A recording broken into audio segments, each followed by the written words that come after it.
Função do primeiro grau é um dos assuntos mais temidos dos vestibulandos. Quer saber por quê? Vou contar para você nesse vídeo. Eu sou o professor Robson Rosa, o seu professor de matemática, professor aqui do Prep Vestibulares, o canal e o curso que vai levar você à tão sonhada aprovação nos principais vestibulares do país. E aí, ainda não segue a gente? Então aperta esse botão aqui, meu jovem, e se inscreva agora no nosso canal. E, é claro, ative as notificações para você ficar por dentro de tudo que você precisa saber para garantir a sua aprovação. Gostando desse vídeo, não esqueça também de dar o seu joinha e de compartilhar com todos os amigos nas redes. Vamos lá, meu jovem e minha jovem, falar um pouco sobre esse assunto, função do primeiro grau, e por que eu estou falando que ele é um dos assuntos mais temidos dos vestibulandos. Você deve estar pensando assim, pô, Robson, mas função do primeiro grau é tão fácil, como é que pode ser um assunto temido dos vestibulandos? Meu jovem, eu vou começar a falar sobre esse assunto da seguinte maneira. Ele é um dos temas que mais aparecem no Enem, principalmente. E todas as vezes que ele cai no Enem, por se tratar de um assunto muito fácil, você não pode errar. Então aumenta seu grau de importância, a sua tensão, o seu nervosismo. Por quê? Porque se você errar pelo TRI, aquela questão vale muito ponto. Então você acaba ficando para trás. É por esse e outros motivos que função do primeiro grau, por ter a sua importância muito grande no Enem, se torna um dos assuntos mais temidos dos vestibulandos. E você vai ver, nessa aula de hoje que eu preparei para vocês, que é um assunto muito fácil e simples. E se você entender os principais conceitos, você nunca mais vai errar questão nenhuma. Isso é uma promessa e é uma dívida que eu tenho com você a partir de agora. Então, nessa aula, a gente vai aprender tudo o que você precisa saber sobre função do primeiro grau e, é claro, vamos resolver questões não só do Enem, mas de outros vestibulares também, tá bom? Vamos lá, então, falar um pouquinho desse tema, função do primeiro grau? Vem comigo. Olha só, galera, eu começo a aula sobre função falando dessa forma, introduzindo, contextualizando o assunto, porque é assim que ele aparece nos vestibulares. Quando você faz um vestibular mais específico, por exemplo, os estaduais, né? O ERJ, o SCE, Universidade do Rio Grande do Norte, Universidade Estadual de Minas Gerais, aí eles podem cobrar, calcule o domínio, encontre a imagem, determine o A e o B para que a função seja do primeiro grau, eles podem pedir coisas mais técnicas. Agora, os vestibulares que têm o mesmo estilo do Enem, eles vão pedir coisas de vocês contextualizadas. E é por isso que eu inicio a nossa aula desse jeito. Olha só esse assunto que eu trouxe para você. Imagina que a gente está numa pista de ciclismo que tem marcações a cada 500 metros. Por exemplo, 0, 500, 1000 e assim sucessivamente, beleza? Enquanto um ciclista treina para essa prova, o técnico anota o seu desempenho. Olha só a tabela abaixo, o técnico anotando o desempenho. 0 minutos, o cara acabou de sair, está no instante 0, então percorreu 0 metros. Passou 1 minuto, o cara percorreu 500 metros. 2 minutos, 1000 metros. 3 minutos, 1500 e assim sucessivamente. Reparou que o cara está caminhando de uma forma constante? Para cada minuto, 500 metros são percorridos. Isso caracteriza uma função do primeiro grau que cresce de forma constante, beleza? Obedece um padrão. Isso caracteriza uma função do primeiro grau. Mas onde está a dificuldade de entender esse tema? A dificuldade está exatamente em compreender o contexto e escrever isso aqui, que a gente chama de lei de formação, que é a expressão algébrica que define essa função. Eu vou ensinar você a fazer essa tradução do português para a matemática, tá bom? Então, olha só. A cada instante x está relacionada a uma distância y. Deixa eu sair da frente para você ver.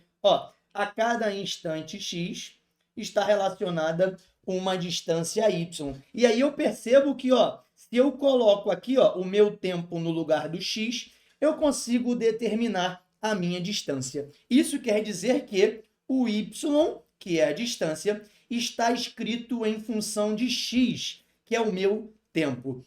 Jovens, voltei. Presta atenção. Reparou que eu falei que o y está escrito em função de x? Quer dizer que o x é uma variável independente.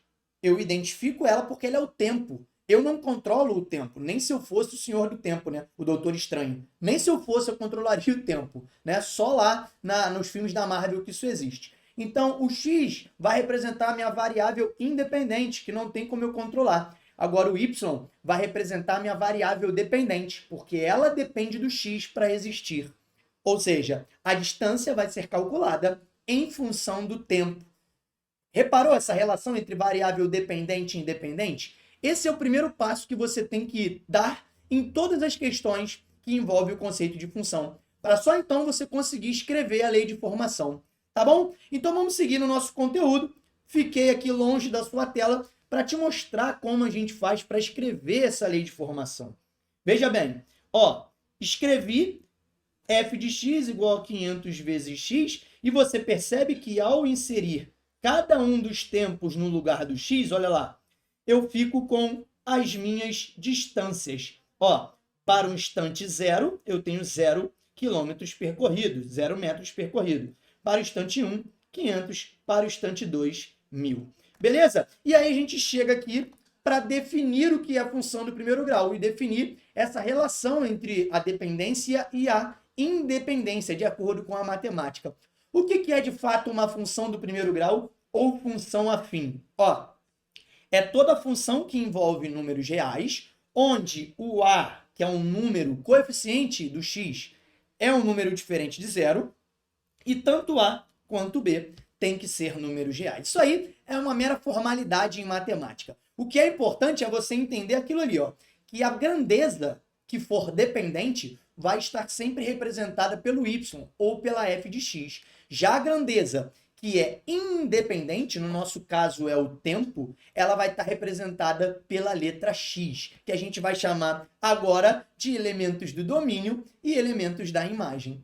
Veja bem, o x sempre vai representar os elementos do domínio, variável independente, domínio. Já o y, ou f de x, vai representar os elementos da imagem, que é a variável dependente. Pegou a visão? Se você conseguir fazer essa analogia entre dependente e independente e as grandezas que vierem nos problemas, você vai conseguir montar com mais facilidade as suas leis de formação. Vamos seguir? Então, ó, olha o probleminha que eu trouxe para vocês da Unicamp, que ele pede exatamente para fazer isso. Você lê o problema e ele pede para você dar a lei de formação. Vem comigo aqui que a gente vai estabelecer essas relações agora e de uma vez por todas. Olha lá. Uma empresa que instala cercas de arame em terrenos trabalha com os seguintes preços. R$ 160 é o custo inicial, mais R$ 15 por metro de arame utilizado. Galera, se coloque na situação. Você vai contratar a empresa de arame. Ela automaticamente já contrata R$ 160 como custo inicial. Mas existe o custo variável, que vai depender da quantidade de metros instalado. Repara, vai depender da quantidade de metros instalado. Então, isso eu estou dizendo para você que o preço é a variável dependente, porque ela depende de alguém. E quem é a independente? É o metro. Reparou? Por quê? Dependendo dos metros, eu determino o meu preço. Então, o meu X aqui, ó, eu já sei que vai ter que representar um metro. E o meu f de x vai representar o meu preço. É o primeiro passo para você começar a montar a lei de formação. Tá bom? Repara que o 160, ele é o custo fixo. Então, ele é o meu valor independente, que a gente vai chamar de coeficiente linear da nossa função. Tá bom? Então, agora a gente segue na leitura, agora que você já fez essa relação junto comigo. Olha lá. A função que nos fornece o custo de cercamento de um terreno x metros de perímetro, passando 2 voltas, ó, de arame ao redor do referido terreno, é, galera, eu quero cercar o meu terreno que tem x metros de perímetro. Mas eu não quero dar uma volta só, eu quero dar 2. Então, ó, vou escrever o meu preço, que é a f de x, em função do metro do terreno. Tudo bem? Repara, de cara eu já vou ter R$ 160 para pagar, porque é o custo fixo.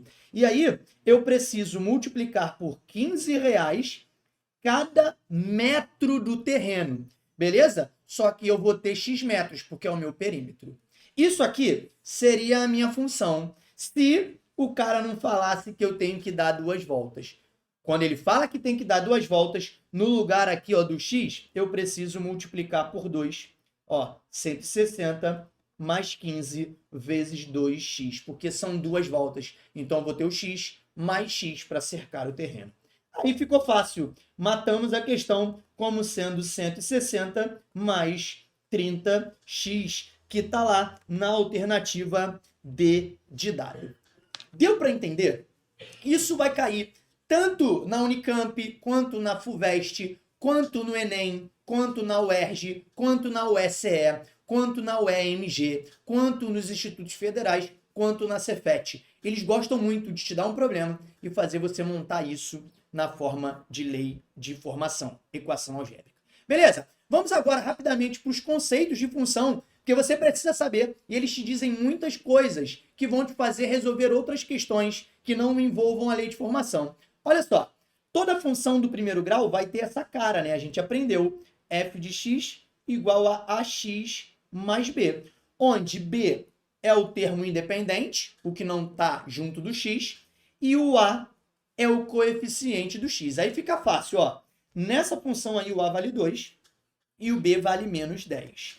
Nessa outra ali, ó, e nessa outra, saindo da frente em 3, 2, 1, olha lá. A, menos 3, B, 5. Repara, nessa daqui o A vale 5 e o B vale 0, porque não está aparecendo. E aqui, ó, no último exemplo, ó, o A vale 1, porque quando não tem número junto do X, é como se fosse o 1. Já o B vale 2. Robson, e para que eu tenho que saber quem é o A e quem é o B? É isso que eu vou falar para você agora, porque quando aparecerem os gráficos, o A e o B te indicam coisas no gráfico. Por exemplo, o B, que é o termo independente, ó, ele indica onde o gráfico vai cortar aqui, ó, o eixo Y. Olha lá. Então, se o B é menos 4, eu já sei que o meu gráfico vai cortar o eixo Y no ponto menos 4. Pegou a visão? Repara que toda função do primeiro grau tem o gráfico como uma reta, porque ele tem ou crescimento ou decrescimento constante. A gente viu isso no começo da aula de hoje, tá bom? Então, o meu coeficiente linear, que é o número que está sozinho, ele vai sempre indicar onde o gráfico corta o eixo Y. E o coeficiente angular, Robson? Ah, o coeficiente angular, olha lá, é o número que está junto do x. Ele indica o crescimento da minha função. Se ele for positivo, eu indico que a minha função é crescente. No nosso caso aqui, ó, ele vale 2, positivo, então a função é crescente. Já se ele for negativo, eu estou indicando que a minha função é decrescente. Pegou a visão? Eu tenho até um trechinho de uma música que eu fiz uma paródia, ó. Malandramente, se a função é crescente, você sobe para frente e o A é positivo. Malandramente, se ela é decrescente, você desce para frente e o A é negativo. Pegou a visão? É só aquele ritmo do funk antigão, né? Da minha época aí. Malandramente. Se a função é crescente, sobe para frente. E o A é positivo. Se a função é decrescente, você desce para frente. E o A é negativo. Pegou a visão? Só com isso a gente já consegue marcar e matar um monte de questões. Tranquilo? Olha uma aí que eu trouxe para você da Unicamp do ano de 2022. Olha só, vem comigo. Considere os gráficos 1 e 2 a seguir. Ó, gráfico 1 e 2. Para você que não está enxergando, ó, aqui ela está cortando no eixo X entre o ponto menos 2 e o menos 3. Então, é aproximadamente em menos 2,5. Aproximadamente. Já aqui, ó, ela está cortando o Y no ponto 5. Tá? Beleza? Nessa daqui de baixo, ela está cortando o Y no ponto 3 e a minha raiz está entre 1 e o 2. Então, é aproximadamente 1,5. Agora, só com o conceito que eu te passei ainda agora, você já consegue matar. Porque, olha só, primeiro, os dois gráficos são retas, então representam funções do primeiro grau. Eu já elimino aqui a letra B, porque função quadrática é do segundo grau. É uma parábola, não pode ser. Tá joia? Agora, repara, no primeiro gráfico, a minha função está crescendo, subindo para frente. Então, o meu A é positivo. Já na segunda, ela está decrescendo, descendo para frente. Então, o A é negativo. Tá? Além disso, pelos conceitos que a gente viu, na minha primeira função, o B vale 5, porque ela está cortando o eixo Y no ponto 5. Já na segunda, o B vale 3, porque ela está cortando o eixo Y no 3. Vamos ver se a gente já consegue resolver? Olha aqui. Ele quer que eu diga qual das alternativas é verdade. Ó. O gráfico 1 representa uma função decrescente. Errado. O gráfico 1 ela é crescente, está subindo para frente. Letra C. O gráfico 2 representa a função menos 2x menos 5. Ó, não pode ser o gráfico 2 menos 5, porque senão ela cortaria o eixo y no menos 5. Então não pode ser. Vamos confirmar que a letra D é a correta? Ó, o gráfico 1 representa a função 2x mais 5. Isso quer dizer que ela corta o eixo x no 5, o A é positivo. Então, a nossa alternativa correta é a letra D. Pegou? Muito, muito fácil, tá? Quando eu dou aula de função aqui no nosso curso PrEP vestibular, eu sempre, principalmente no intensivo, né? Eu gosto de ir direto ao ponto com vocês, fazer questões simples como essa, mostrar a vocês como isso cai na prova e não perder tempo com coisas, com minúcias sobre o assunto, que não vão cair no teu vestibular, não vão cair no Enem, não vão cair na Unicamp, tá? Claro, se você for fazer uma segunda fase, você precisa do extensivo, que a gente também tem aqui. Mas, na maioria das vezes, você precisa apenas do intensivo. Se você quiser saber mais sobre esse curso intensivo, eu deixei aqui embaixo na descrição desse vídeo um nosso WhatsApp. Entre em contato com a nossa equipe, fala com a gente, diz o que você está precisando, porque eu vou te ajudar, vou te mostrar o meu curso. Você tem 7 dias para curtir esse curso. E se você não gostar, a gente devolve o seu dinheiro ou cancela, tá bom? Vem fazer parte da nossa equipe. Aqui embaixo está o link para você falar com a minha equipe. Agora, se você já gosta de mim, já gosta da nossa equipe, já gosta do nosso conteúdo e quer adquirir o curso, aqui embaixo também tem um link para você ir direto para a nossa página de venda e aí você adquire o curso, já entra para a nossa plataforma e já pode, inclusive, curtir a nossa próxima mentoria, que a gente tem uma por mês para organizar aí a sua rotina de estudos. Tá bom? Agora que eu já fiz o jabá, eu vou para a parte final, que é dar alguns conceitozinhos que podem pegar vocês em prova. O primeiro é esse aqui, ó. Repara, quando eu tenho uma função assim, ó, por exemplo, f de x igual a 5, tá vendo que não tem o x? Não apareceu o x. Isso quer dizer que a função não é do primeiro grau, mas ela é uma função constante. O gráfico dela é uma barra horizontal, paralela ao x. Da mesma forma, se eu tiver isso aqui, ó, x igual a A, eu não digo que isso é função. Tá na cara, né? Não tem nem o f de x aí. Além de não ser função, o gráfico é uma barra vertical. Tá joia? Tranquilo? Agora, o que você pode falar mais para mim, Robson, sobre coeficiente angular? Isso aqui, ó. Quanto maior o coeficiente angular, olha lá, mais inclinada a nossa reta tá. Observe aqui a animação que eu coloquei para você. Olha lá. Olha a terceira agora, ó. Olha lá. Viu que a vermelhinha está mais inclinada que as outras? Porque o coeficiente angular da vermelhinha é 5, da azulzinha é 2 e da verdinha é 1. Quanto maior o coeficiente angular, mais inclinada está a minha função. Essa dica também te ajuda em prova. Outra dica é essa aqui, ó. Para você não precisar perder tempo encontrando a raiz de uma função do primeiro grau. A raiz de uma função do primeiro grau, ela é, olhando para o gráfico, sempre onde o gráfico corta o eixo x, beleza? Olhou para o gráfico, onde está cortando é a raiz. Ou, se você tem a lei de formação, é só você fazer essa conta aqui, ó, menos b sobre a. Robson, dá um exemplo? Olha aqui, se eu tenho essa função aqui, ó, qual é a raiz dessa função?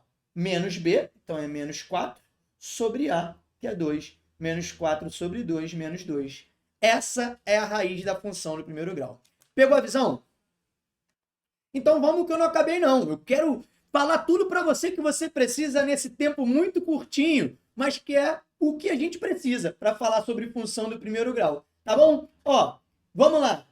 Olha mais exemplos. Ó, determine a raiz dessa função. Se você já está seguro, aperta o pause aí nesse vídeo, faz e depois vem conferir. Eu, é claro, não vou perder tempo, porque eu já botei para você que encontrar a raiz dessa função é só fazer menos b sobre a. Então, eu vou fazer menos 6 sobre a, que é 3. Vai dar menos com menos mais, 6 sobre 3, 2. Tranquilo? Ah, Robson, eu aprendi diferente. Eu aprendi que é só trocar f de x por 0 e aí resolve a equação. Vai dar no mesmo, jovem. Olha só. 3x igual a 6, x igual a 6 sobre 3, x igual a 2. Reparou que deu a mesma coisa? Macete, bizu, faz a tua vida ficar mais simples e você perde menos tempo. Beleza? Reta final agora. Função linear. É uma função do primeiro grau também, mas ela tem uma característica específica. Então, você tem que ficar ligado quando esse nome aparecer na prova. Olha só. Função linear é uma função do primeiro grau, cujo coeficiente linear, o b, é 0. Observa que ele nem apareceu aqui, ó. Tá vendo? Não aparece. Então, toda função que for desse tipo aqui, ó, por exemplo, f de x igual a 4x, ela vai ser linear. E aí eu vou botar ali daquele ladinho as características dela para você. Ó, toda função linear, o gráfico passa pela origem, aqui me dando cascudo. Toda função linear, quando o coeficiente angular for 1, olha lá, ela sempre vai ser chamada de função identidade. E além de ser função identidade, ela é a bissetriz dos quadrantes ímpares, formando com eles esse ângulo aqui de 45 graus. Pegou? Bizus sobre função linear? Tranquilo? Da mesma forma, ó, se o A for menos 1, ela não vai ser a função identidade.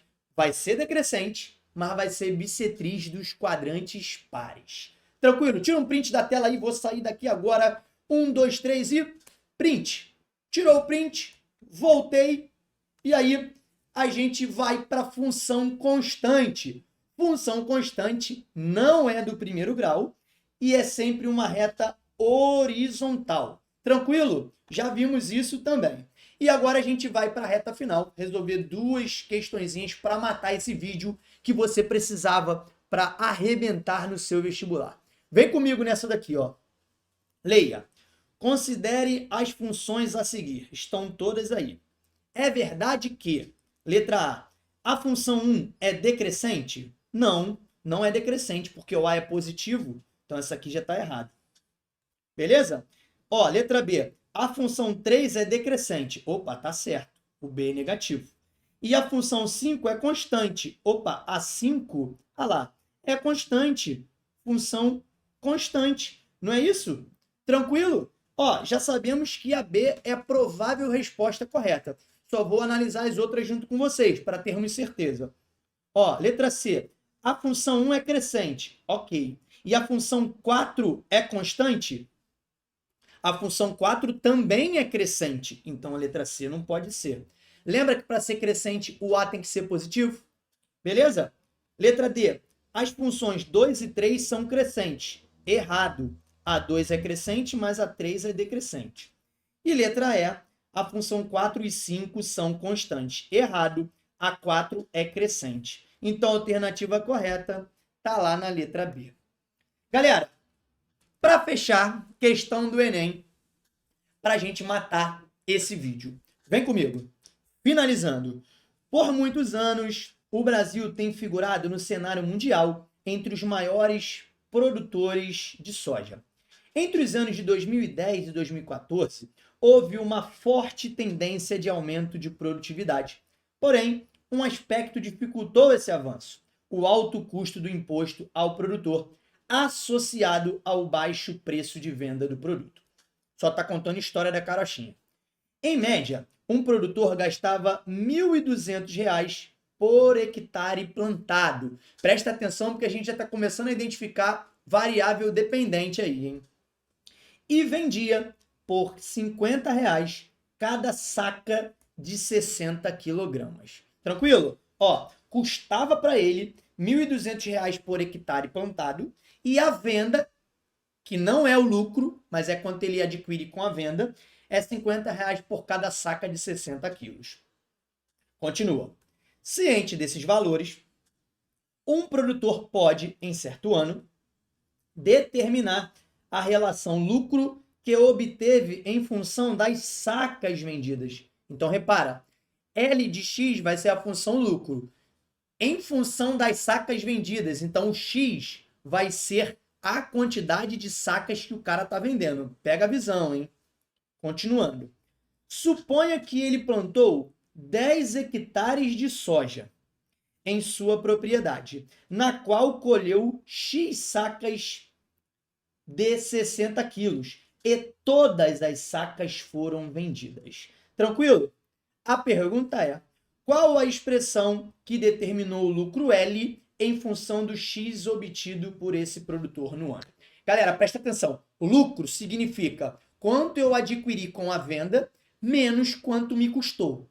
Fica ligado nisso porque é comum, cai muito no Enem esse tipo de questão, muito mesmo. Já bota aí, ó, IPE, importante para o Enem, porque cai demais, tá? Então vem comigo agora montando a equação.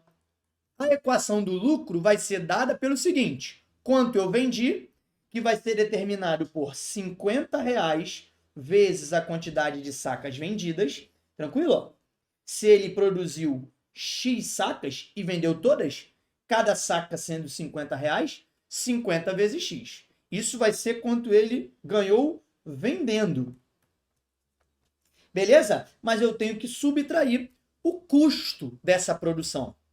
E o custo da produção, se ele plantou 10 hectares e cada hectare custa 1.200, ele gastou 10 vezes 1.200. Tranquilo? Agora é só terminar de organizar. L de X igual a 50x menos 12.000. Vamos lá para as alternativas? 50x menos 12.000 está lá na letra B de bola. E para finalizar esse vídeo, eu vou deixar aqui para você na tela algumas sugestões de outros vídeos, de assuntos também importantes para você estudar para o seu vestibular. Não esqueça, gostando desse vídeo, clica aqui, compartilha com os amigos, dá o seu joinha aqui, que é muito importante para a gente, e responda essa pergunta que eu gosto sempre de fazer no final dos vídeos. Qual é a sua maior dificuldade no Enem? O que você quer saber para eu poder gravar e te ajudar nessa sua caminhada? Fique com Deus, grande abraço e até a próxima!